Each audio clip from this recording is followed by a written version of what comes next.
Bom dia, igreja. A graça e a paz do nosso Senhor e Salvador Jesus Cristo. Privilégio estar na casa do Pai, compartilhando da sua sagrada Escritura.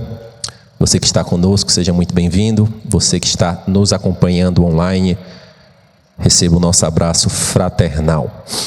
O tema da reflexão de hoje não é esse. Não sei se dá algum erro aí. O tema da reflexão de hoje, essa foi a pregação de quarta. Posso ter cometido algum erro aí no envio também, mas a reflexão de hoje é: a porta estreita fecha. A porta estreita fecha. Olha para o irmão do seu lado e diz: a porta, ela é estreita.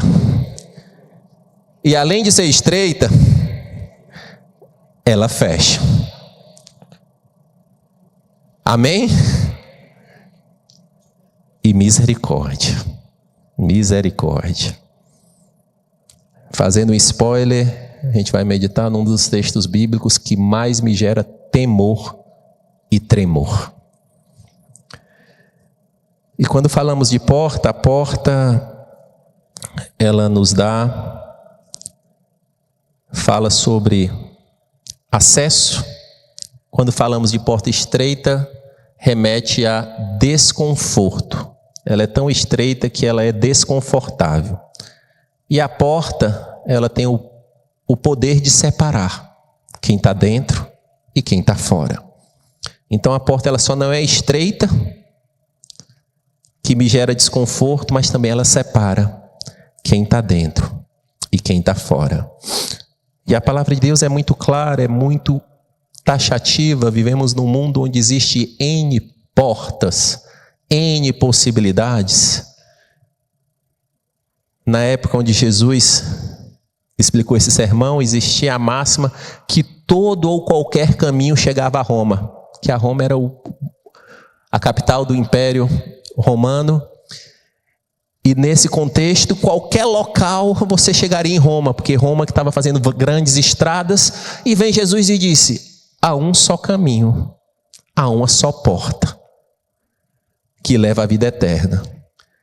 E essa porta, ela não é tão grande, ela é pequena, ela é estreita.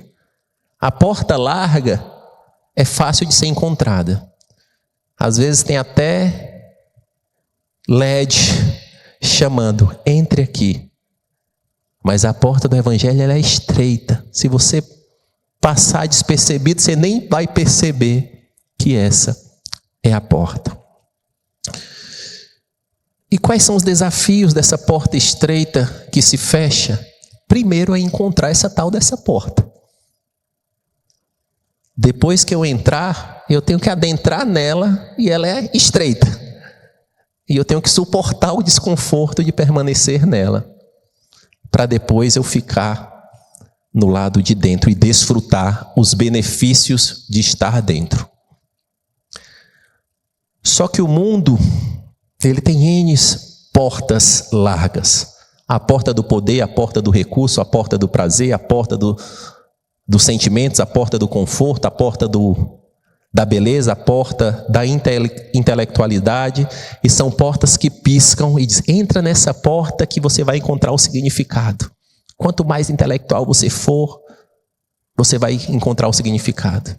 Não, quanto mais poderoso você for, você vai encontrar o teu significado. Quanto mais belo você for, você vai encontrar o seu significado.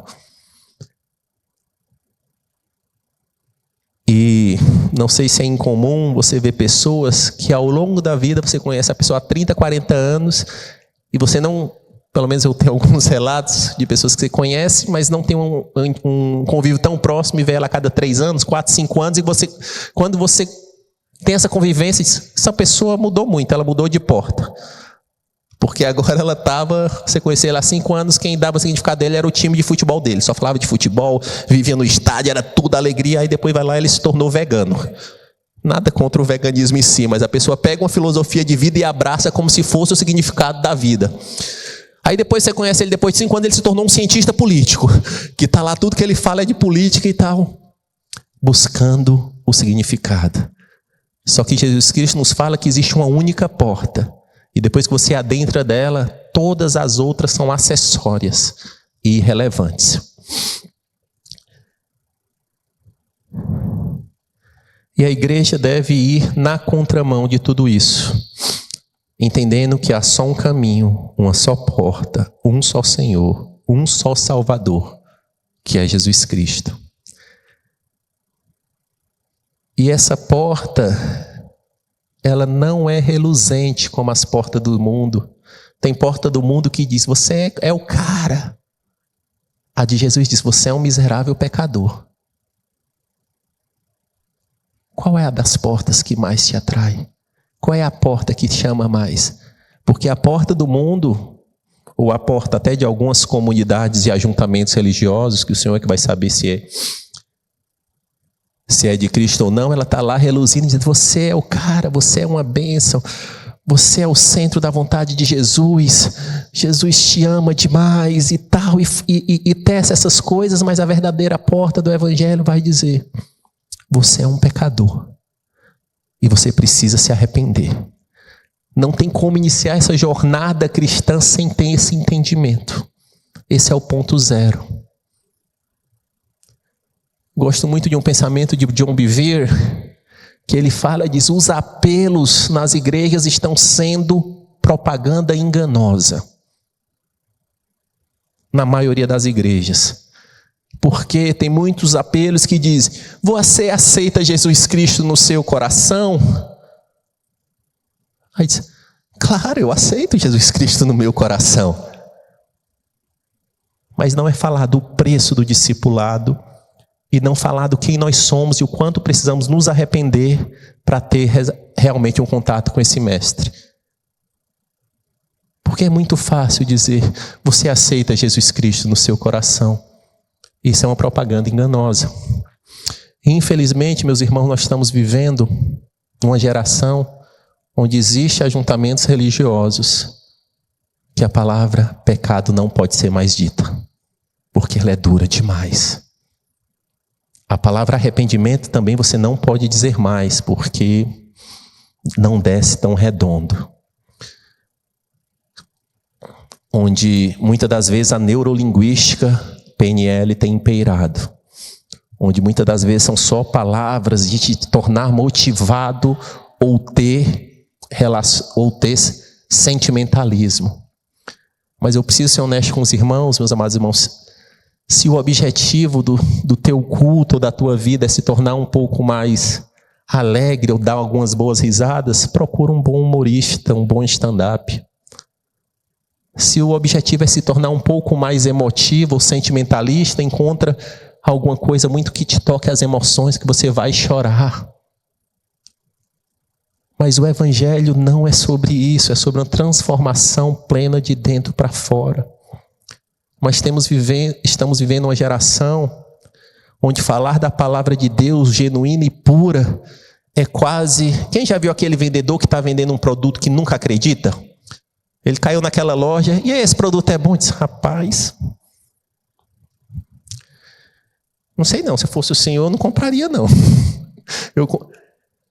É como se nós estivéssemos não acreditando mais no poder da Sagrada Escritura, que ela é que convence, que transforma. Não acreditando mais no poder do sangue de Cristo na cruz. E temos que ter essa coragem de não negociar o Evangelho. A igreja, sim, ela pode ser viva, contemporânea, se mover de uma forma que faça sentido, mas não podemos esquecer que tudo passa por corações que se arrependem. Entendem que são pecadores, que precisam desse Senhor nessa jornada. Mas, pastor, mas então esse sermão não é para mim, né? Então eu achei que esse sermão vai ficar legal, porque eu acho que deve ser um sermão para visitante que precisa se converter. Não, meus amados irmãos. Não tem uma vez que um cristão genuíno vai adentrar na palavra de Deus e ela não vai lhe lavar em algum ponto que precisa ser melhorado. Precisa ser ajustado, precisa ser revisitado. Abra suas Bíblias, deixem aberto, por gentileza, em Lucas 13. Antes de ler o texto, eu vou ler corrido. Se você puder deixar aí, vou ler a partir do 22, depois a gente volta para o slide, por favor. Eu quero dar um breve contexto. Lucas escreveu esses relatos muito detalhistas. Aqui eram os momentos finais do ministério de Jesus. Últimos meses. Ele já tinha pregado, as multidões já o seguiam, já tinha feito milagres, curado demônios, curado demônios é ótimo, né? Libertado demônios, feito milagres, andado sobre as águas. E Jesus, ele vivia essa máxima, de onde ele ia, as multidões o cercavam. Ele já tinha realizado o famoso Sermão do Monte, já tinha multiplicado pães para multidões. E Jesus, ele vivia nisso, e vez ou outra ele tinha que dar uma fuga e ir para o monte para ter intimidade com o Pai. Mas essas mesmas multidões que seguiam Jesus, em um dado momento, João 6 relata que Jesus, ele vai para uma palavra de um confronto mais duro. E as multidões começam a abandonar o mestre.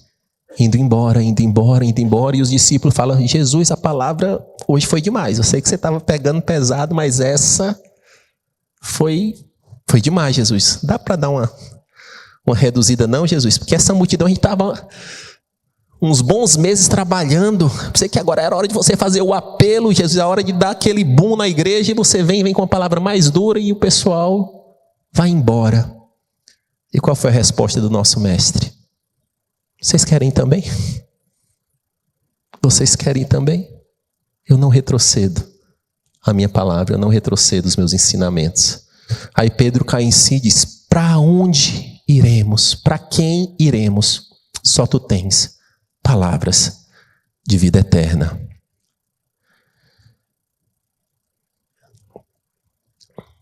E aqui, meus amados irmãos, o evangelho de Jesus não foi soft. O evangelho não é soft. Jesus, os seus sermões públicos eram pautados em: pegue a sua cruz e me siga. Negue-se a si mesmo. Vocês serão perseguidos. Se você amar alguém mais do que a mim, não é digno de mim. Não dá para servir a dois senhores, a Deus e ao dinheiro.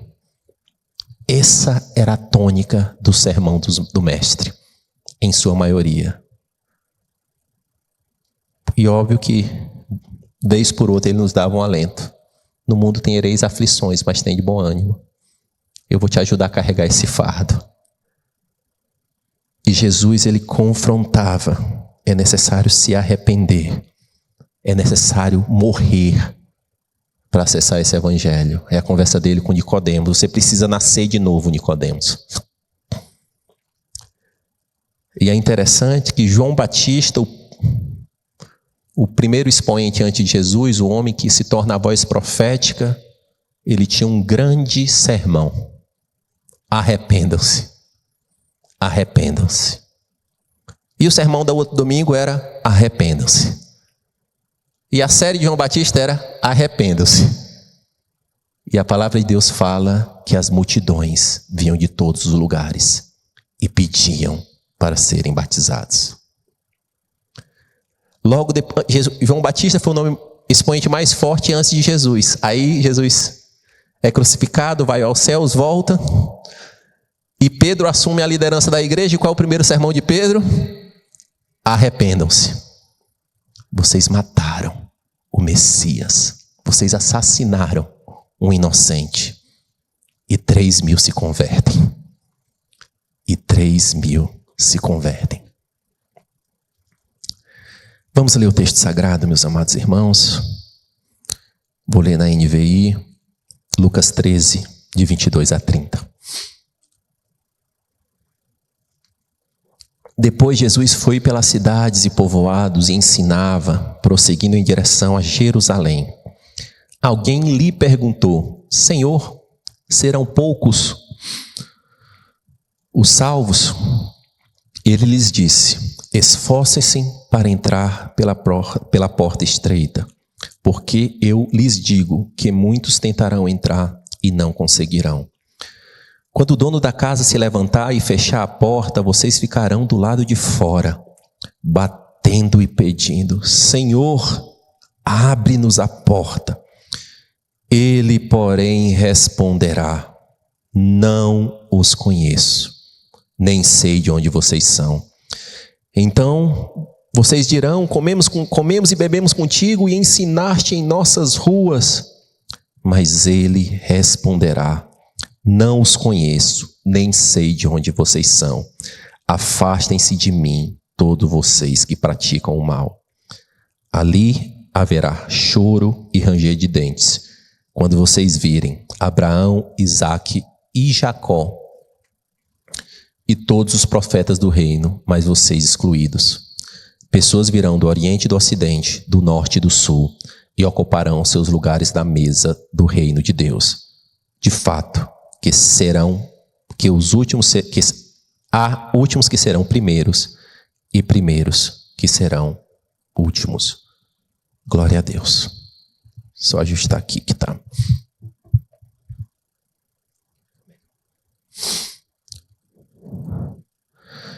Dentro desse trecho e desse texto de Cristo, palavra de Jesus. E aí, meus amados irmãos, se não descer redondo, não desceu redondo para mim também. E qualquer reclamação sobre a palavra, saque Jesus Cristo, o autor dos. Eu sou apenas um carteiro reverberando as palavras do Mestre. Então, quando você é fiel à palavra, você estou só entregando. Tirei aqui 7 lições. A primeira delas é uma pergunta, um questionamento, uma dúvida que empairava à época. Serão poucos salvos? Verso 13, 23. Havia uma multidão e alguém levanta a mão e pergunta: Senhor, serão poucos os salvos?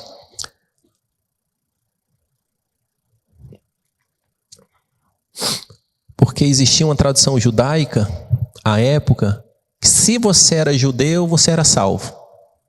Exceto se você era publicano, cobrador de impostos de Roma. Que aí você é isso. Ou se tivesse algum pecado selecionado muito específico que os líderes religiosos, não, você não vai ser salvo porque aqui você pegou pesado demais. E aqui Jesus, ele confronta o status quo.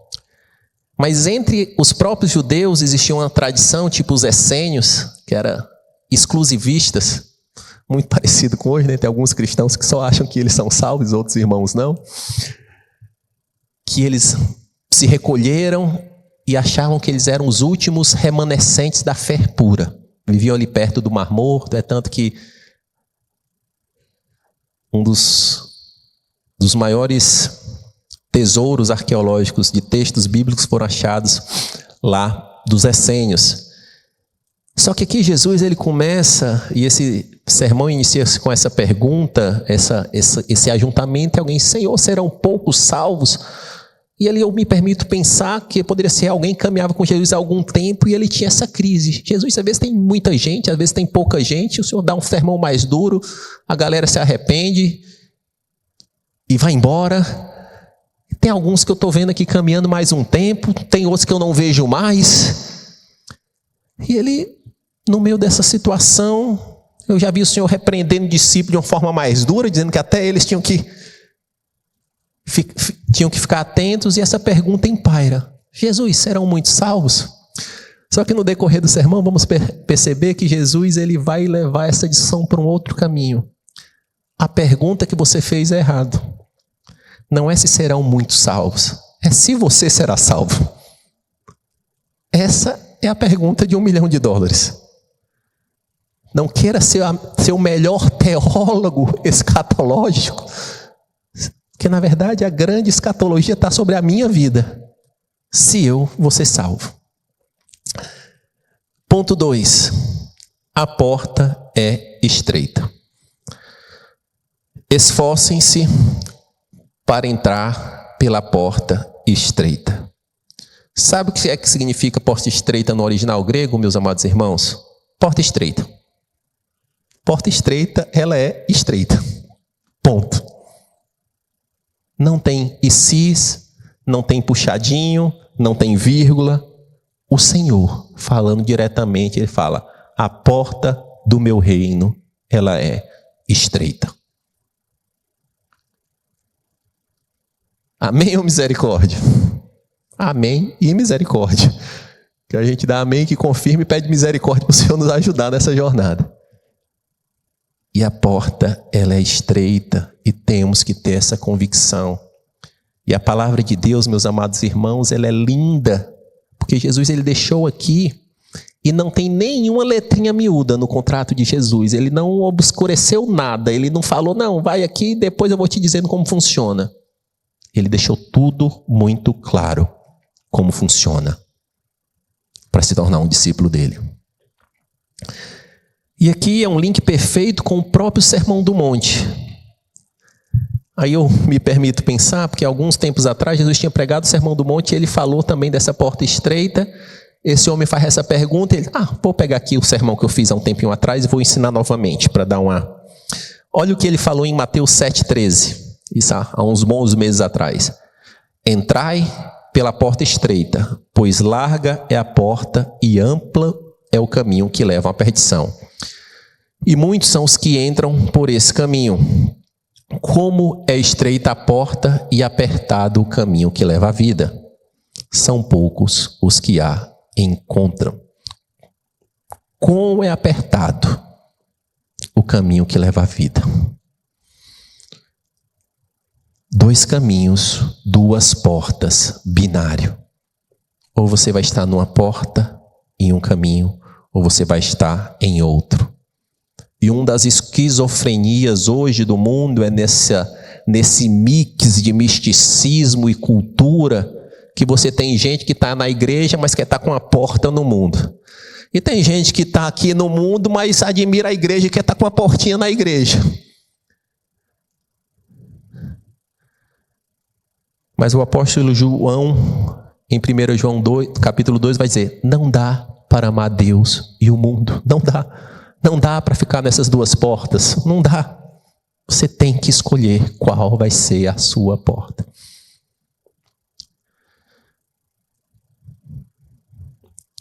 Temos que ter a consciência que a porta é estreita.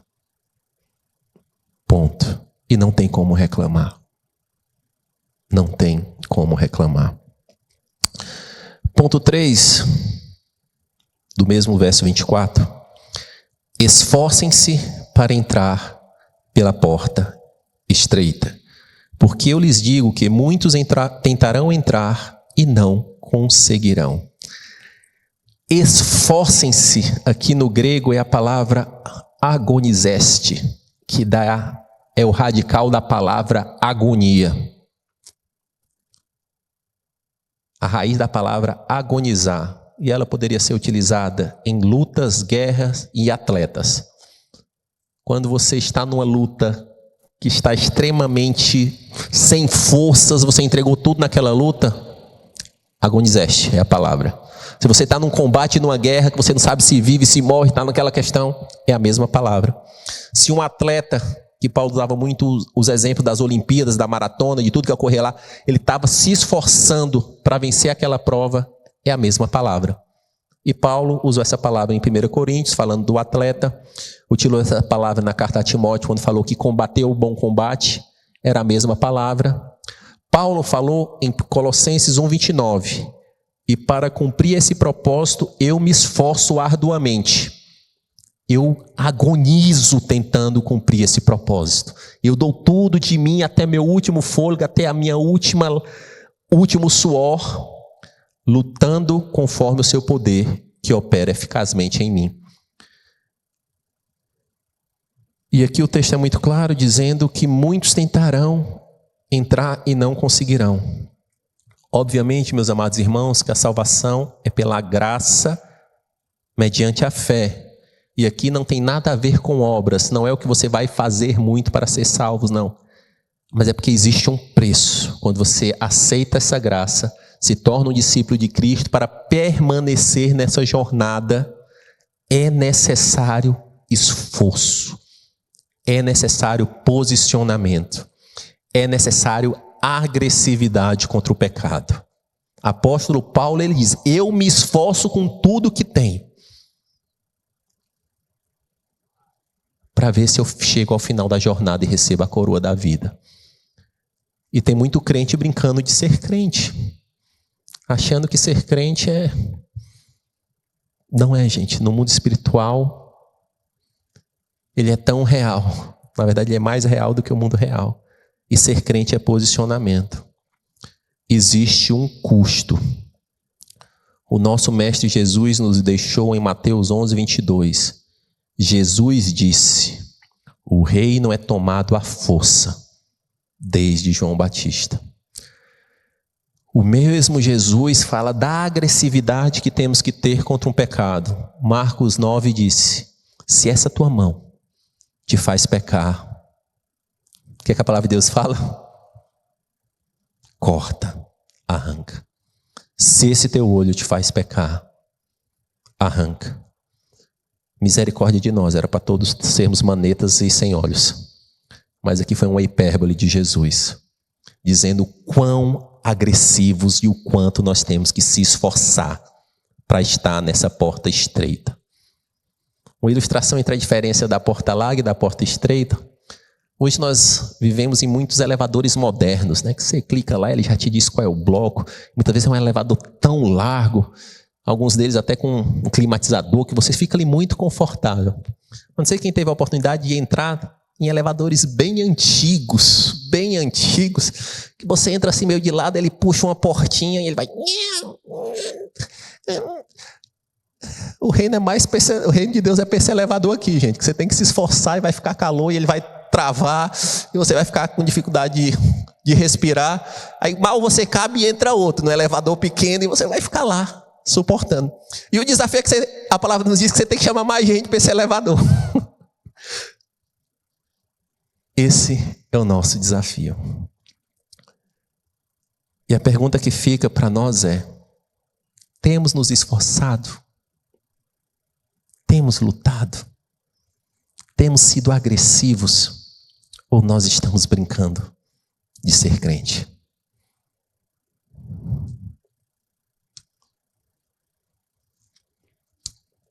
Ponto 4. O dono fecha a porta. 13:25, parte A. Quando o dono da casa se levantar e fechar a porta. O sermão do monte, Mateus 7, já era duro. Jesus já tinha apresentado a porta estreita e o caminho estreito. Mas agora ele sobe o sarrafo e diz: vai chegar um momento que o dono da casa, ele vai pegar essa porta que já é estreita e ele vai trancar. E não vai dar mais para entrar. Não vai dar mais para entrar. É o Deus gracioso que deixou essa porta aberta por Cristo Jesus, mas ele fala que existirá um momento que a porta vai fechar. Um quando. E esse quando, a palavra é muito clara. Jesus sendo questionado pelos discípulos quando seria, ele diz: só esse mistério pertence ao Pai, nem aos anjos. Isso remete que Deus é o próprio dono da casa. João 15 vai chamar o próprio Deus de o dono da vinha. Então, meus amados irmãos, esse mundo que nós governamos, esse caos que nós vivemos, essa loucura que nós percebemos, existe um dono da casa que não perde o controle. E chegará um momento que ele vai lá e vai fechar a porta. E foi esse mesmo dono da casa que fechou a porta da arca. A geração achava que a conversa de Noé era conversa mole. Que ele tinha ficado doido, fazendo uma arca onde nunca nem tinha havido chuva. Não tinha chovido ainda. O dilúvio foi a primeira momento onde houve água de baixo e de cima, e a partir daí, e quando a água começou a subir e começou a chuva, que Deus fechou a porta da arca, não teve prorrogação. Não teve prorrogação. E aqui nessa porta é muito claro que depois que Deus fecha a porta, as pessoas vão bater.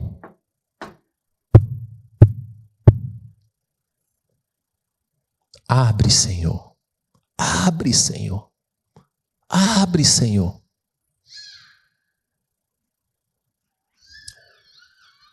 não será mais possível, meus amados irmãos.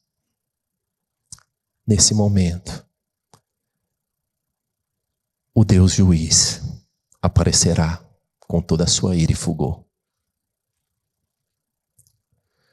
Isso aqui é um link perfeito com a parábola das 10 virgens, algo muito semelhante, onde o noivo aparece repentinamente, as prudentes correm, adentram para a festa do noivo, celebração, gozo.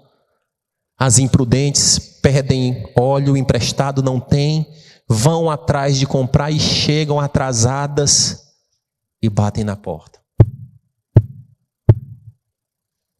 E o noivo não abriu a porta.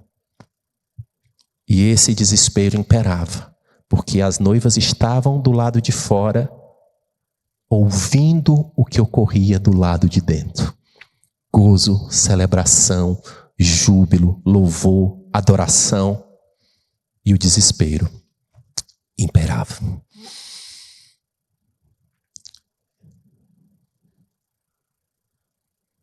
Só que essa porta se fecha, meus amados irmãos, é um link perfeito ao arrebatamento, que será um único momento da história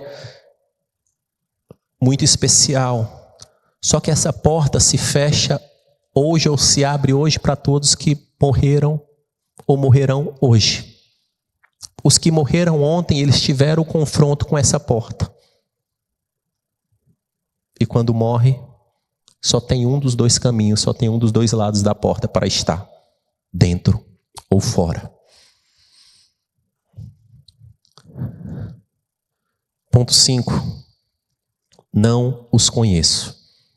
25b e 27.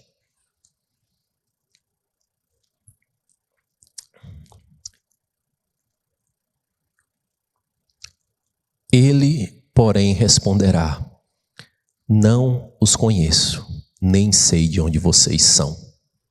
Nem sei de onde são vocês. E no 27, ele repete novamente: mas ele responderá: não os conheço, nem sei de onde vocês são. E aqui ele adiciona: afastem-se de mim, todos vocês que praticam o mal. E aqui, princípio simples de compreensão do texto bíblico. Aqui Jesus, no curto espaço de tempo, ele dá a mesma ideia 2 vezes. Aqui é uma ênfase, é uma ratificação. E aqui é intrigante, meus amados irmãos, como um Deus que tem por princípio um atributo de ser um Deus onisciente, um Deus que sabe todas as coisas. Ele diz que não conhece. Um Deus que diz que conhece todas as pessoas desde o ventre da mãe. Um Deus que diz que tem todos os cabelos da cabeça contada de todo mundo.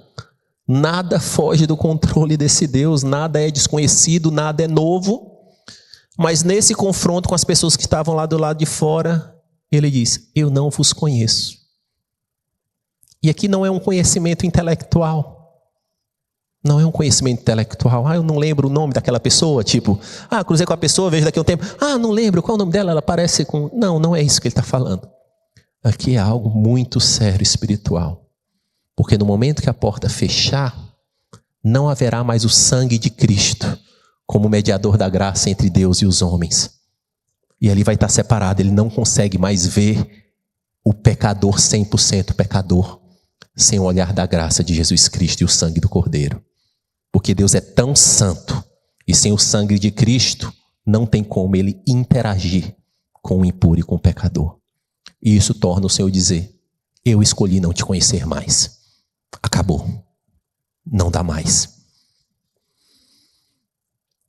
E aqui é um link perfeito com o que o salmista falou, Salmo 6:8. E é muito legal, e a palavra de Deus é perfeita, que esse texto que muito nos bate, o salmista falou há mais de 1000 anos atrás. E Jesus aqui estava repetindo novamente: afastem-se de mim, vocês que praticam o mal. E esse não os conheço, meus amados irmãos, eu não sei em vocês, me gera um imenso temor e tremor. O Senhor onisciente, Rei de todo o universo, conhecedor de todas as coisas, pode chegar para qualquer um e dizer: não vos conheço. Amém, gente? Ponto 6. O desespero.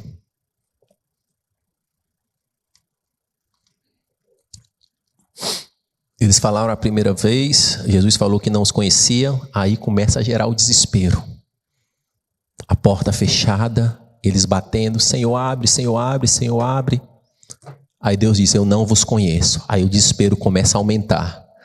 Aí olha o que eles falaram no verso 26. Então vocês dirão: comemos e bebemos contigo, ensinaste na rua. Se fosse no mundo atual, Jesus, naquela multidão eu bati uma selfie contigo, Jesus. Eu te sigo no Instagram, Jesus. Eu tenho um adesivo gospel, Jesus. O desespero é nesse nível. Jesus, mas nós comemos contigo, Jesus. Naquele sermão lá do monte, eu estava lá no meio.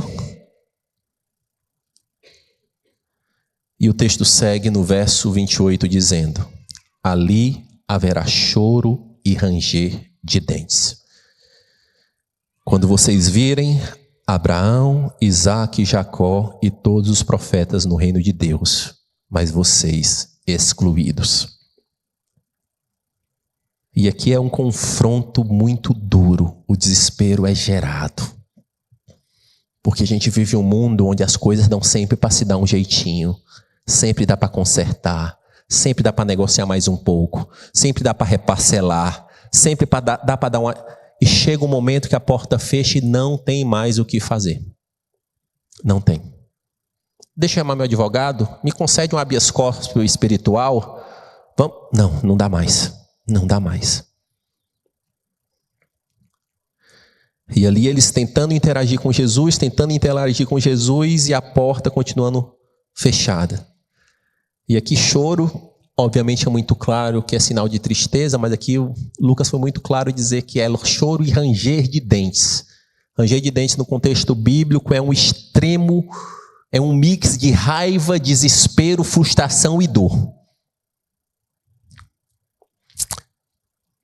E aqui ele fala, e vai ser muito duro para vocês, quando vocês se perceberem do lado de dentro e vendo do lado de fora Abraão, Isaque, Jacó, Moisés, os profetas, rei Davi, ver toda essa galera lá do lado de dentro e você do lado de fora. Isso nos leva, meus amados irmãos, que nós estaremos 100% conscientes na vida vindoura. Ah, não, eu estou sem Jesus aqui, quando eu morrer eu vou só ficar lá no inferno. Não, o sofrimento vai ser eterno e consciente. Jesus deixou isso muito claro na parábola do rico e o Lázaro, onde o rico está aqui desse lado e vendo o que acontece lá do outro lado e diz: Pai Abraão, me dá um conforto, pelo menos dois dedinhos d'água. Aí diz: não dá mais, não dá mais. Que Deus tenha misericórdia, meus amados irmãos. E aqui esse desespero, ele é gerado porque existia uma ilusão dessas pessoas, uma falsa intimidade, uma religiosidade. Não tem nada pior do que você achar que é íntimo de alguém, achar que conhece alguém e perceber que não existia relação, não existia intimidade.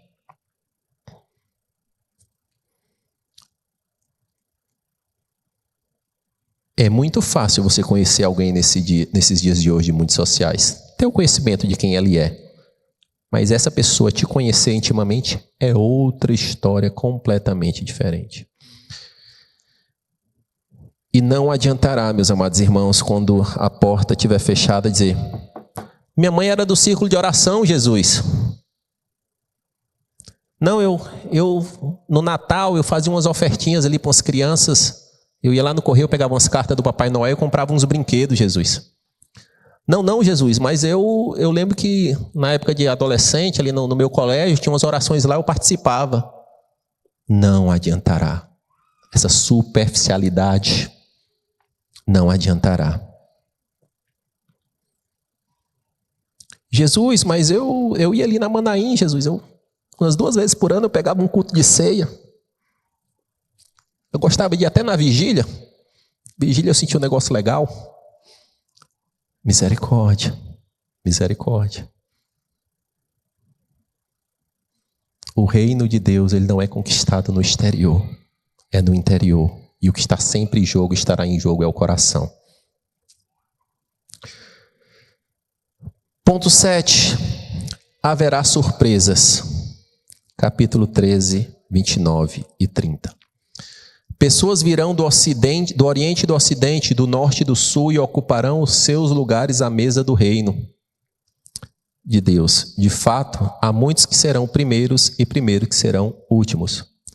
E aqui Jesus confrontou os religiosos da época que cercavam Jesus, fazendo perguntas, tramóias, achando que eles estavam bem na fita. Ele já começa dizendo, ó, fique esperto, que vai ter muito último que será o primeiro e muito primeiro que será o último. Aqui o que ele está querendo dizer?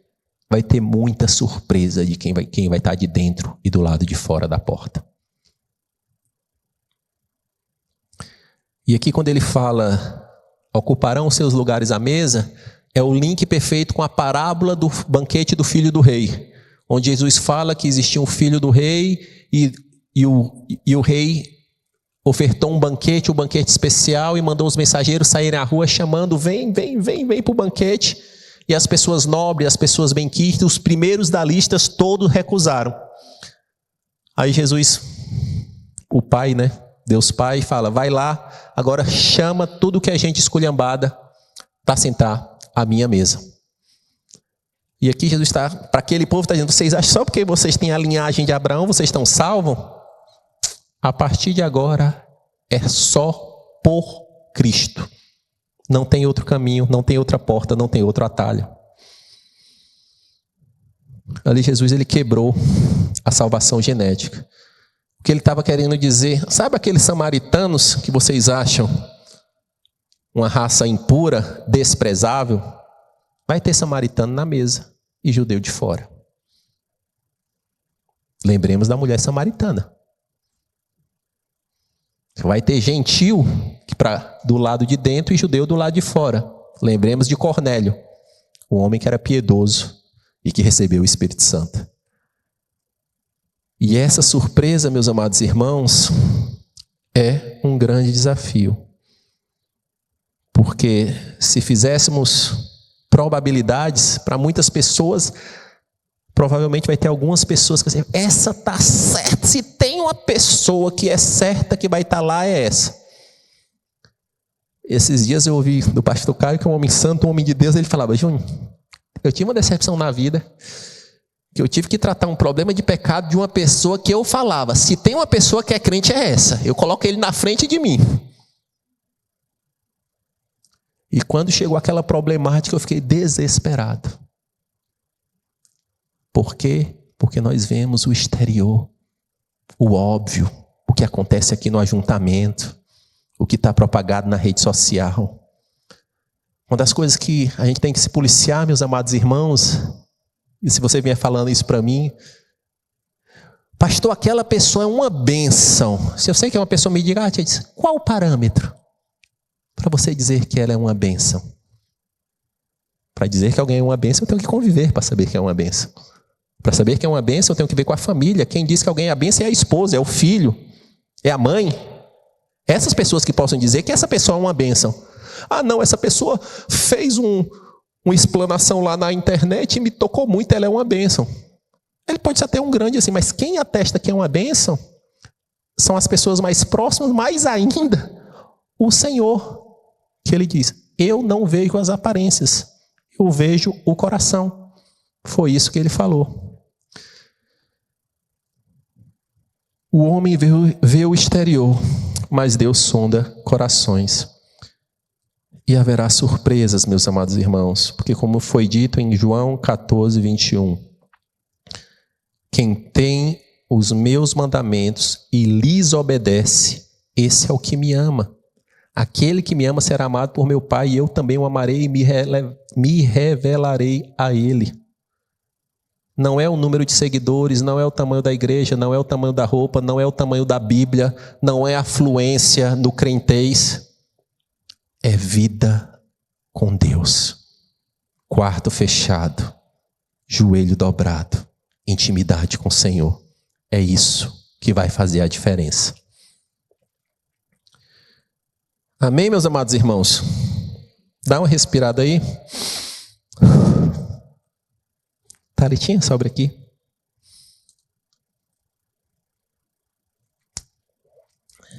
E eu queria que o Mananchip também se preparasse.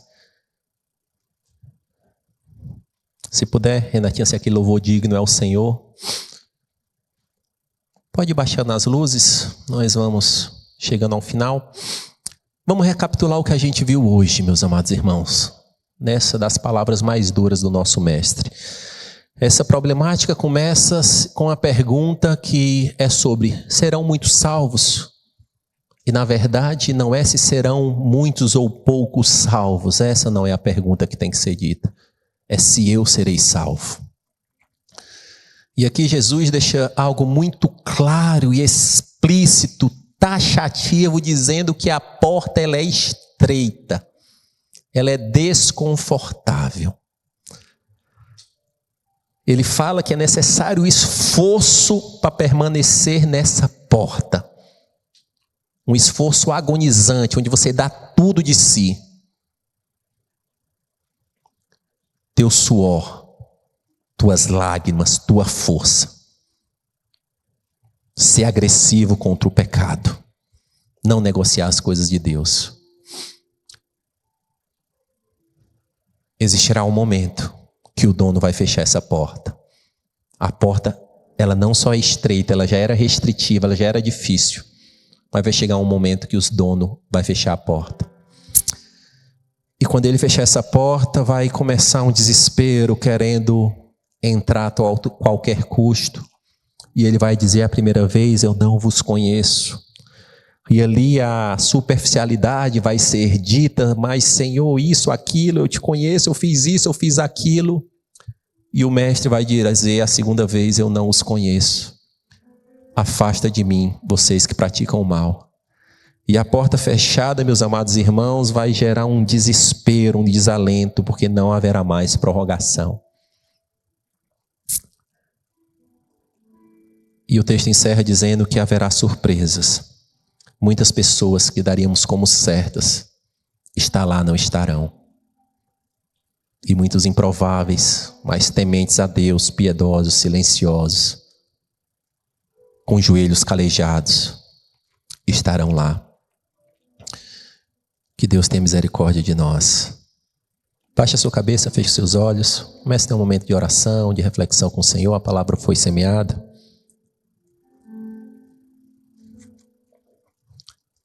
E aqui o problema era uma ilusão sobre as portas. Qual porta entrar, qual porta sair, a grande, a pequena. E é muito claro que só existe uma porta. E essa porta é Jesus de Nazaré. Mas ao adentrar nessa porta, eu tenho que ter um posicionamento e viver dignamente. Jesus, na cruz do Calvário, ele conquistou toda a autoridade para ser a porta, para ser o caminho, para ser a vida, para ser a esperança. Ele deu tudo, deu a sua própria vida e deixou a graça ofertada disponível para nós. Mas ele espera que nós vivamos de uma forma digna, que possamos lembrar que ele é essa porta estreita, que ele é esse caminho. E eu queria fazer 2 orações nessa manhã. A primeira é se tem alguém aqui que nunca aceitou e nunca confessou Jesus Cristo como seu Senhor e Salvador. Talvez agora é o primeiro momento que o Espírito Santo está tocando no seu coração e percebendo que você nem sabia que a porta existia, nem sabia que ela era estreita. E você quer adentrar nessa porta num ato de fé. E para adentrar nessa porta é necessário fazer uma oração simples, onde você se reconhece que é pecador e reconhece que Jesus Cristo é o Filho de Deus. Se você é essa pessoa, eu quero fazer essa oração por você. Se você está aqui, a igreja está de cabeça baixa, olhos fechados, erga a sua mão no seu local, eu quero orar por você. E se você está nos acompanhando no YouTube, faça essa oração com fé na sua casa também. Senhor Jesus, eu me arrependo dos meus pecados. Reconheço, Deus, que Tu és o Senhor de tudo e de todos, que Tu és o Filho de Deus que morreu por mim na cruz do Calvário. Perdoa os meus pecados. Escreve o meu nome no livro da vida e do Cordeiro. E o segundo convite, a segunda oração é para você que é cristão, para você que já conhece a porta, você sabe que ela é estreita, você entende das coisas religiosas e espirituais, mas talvez essa palavra trouxe um confronto ao seu coração. Talvez você queira estar em duas portas, talvez você queira conciliar as duas coisas e essa palavra trouxe a clareza que não é possível. Talvez você não queira suportar a dificuldade e a complexidade que é estar nessa porta estreita. Talvez você está se sentindo fraco e percebendo, e talvez, Senhor, eu estou me sentindo fraco espiritual, renova a minha força para que eu me esforce. Se você é essa pessoa, eu quero orar por você. Basta ficar em pé no seu local. Louvado seja o Teu nome, Senhor. Louvado seja o Teu nome, Senhor. Louvado seja o Teu nome, Pai. Glorificado seja o Teu nome, Pai. Louvado seja o Teu nome. Te agradeço, Pai, pelas pessoas corajosas que se levantam pedindo mais força para estar junto contigo nessa jornada, na porta estreita. Senhor, meu Deus e meu Pai, eu coloco cada um, Pai, dos meus irmãos e irmãs que com coragem, adentrar na porta estreita precisa coragem, não precisa pensar o que os outros vão pensar sobre si. Que em nome de Jesus, Pai, esses irmãos e irmãs recebam nesta manhã um renovo, um encorajamento. Visita a mente, o coração. Liberta, Pai, de pecados ocultos, pecados que te ofendem. Dá, Senhor Deus amado, força espiritual para te buscar com fome, com sede. Receba, Zaracarabaladai. Ainda existe graça, Haracarabaladai. Eu te oferto graça, Haracarabaladai. Eu te oferto força, Haracarabaladai. Eu ainda te sustento, Haracarabaladai. Mas esteja, Haracarabaladai, firme, Haracarabaladai. Não brinque de ser crente, Haracarabaladai. O tempo está esgotando, Haracarabaladai. Permaneça, Haracarabaladai, firme, Zererebereledei. Se esforce, Haracarabaladai. Não brinque, Haracarabaladai. O inimigo não está brincando, Haracarabaladai. É preciso se posicionar, Zaracarabaladai. É preciso lutar, Haracarabaladai. É preciso, Haracarabaladai, agressividade, Haracarabaladai. Mas eu vos sustento, Zererebaraladarabaraladai. Glorificado seja o nome do Senhor. Fique de pé, meu amado irmão, minha amada irmã. Você pode aplaudir o Senhor?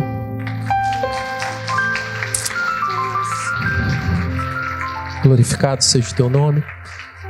Erga a sua mão como quem recebe. Nós já vamos proferir a bênção apostólica, mas ainda vamos ter um louvor aqui no final. Se você quiser ficar tendo seu momento de oração, sentado, de joelho, continue. Que o amor de Deus, o Deus Pai, que criou todas as coisas, que a graça de Jesus Cristo, a própria porta que nos dá acesso ao Pai, e que a comunhão e a consolação do Santo Espírito de Deus, aquele que nos ajuda a permanecer nesse caminho estreito e desconfortável, seja com você e com a sua casa. Deus os abençoe. Excelente domingo.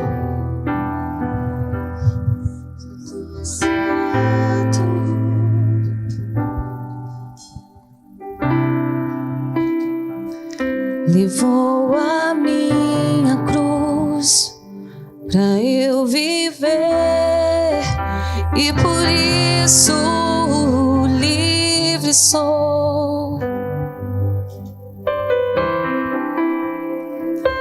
Minha vida sua é, eu cantarei sua bondade pra sempre. Nós cantamos assim: digno é o Senhor Jesus, digno de louvor. teu nome adorarei. Digno é o Senhor Jesus, digno de louvor, teu nome adorarei.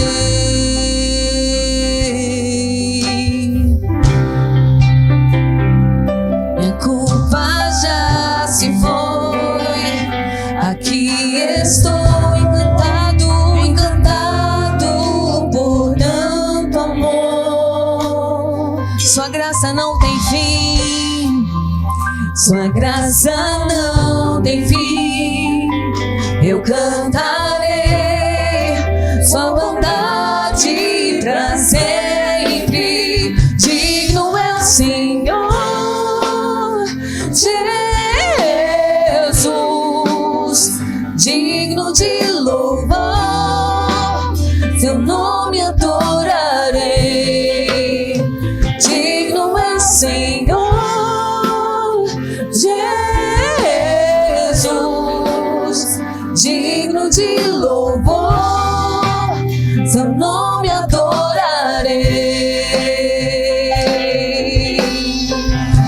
Teu nome adorarei, Senhor,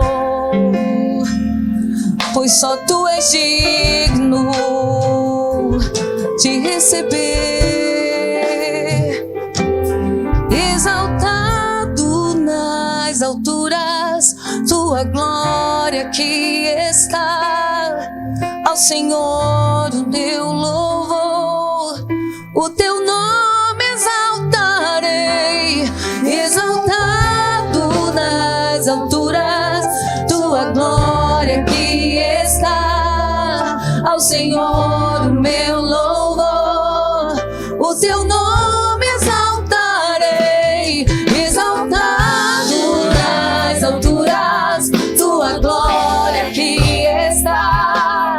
Ao Senhor o meu louvor, o teu nome exaltarei. Exaltado nas alturas, tua glória aqui está. Tua glória aqui está, Senhor. O seu nome exaltarei, Senhor. Teu nome exaltarei.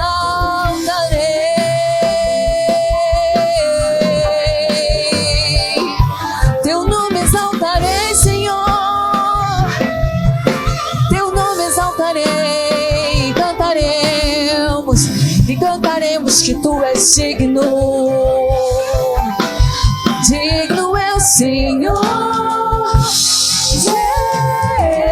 Jesus, digno de louvor, seu nome adorarei. Digno é o Senhor Jesus, digno de louvor, teu nome exaltarei. Somente tu és digno. Digno de toda honra, tu és digno de toda glória. Somente tu és digno. Seu nome adorarei. Somente a ti, Senhor. Digno é o Senhor. Somente tu és digno de toda honra e toda glória. Digno de louvor, teu nome adorarei.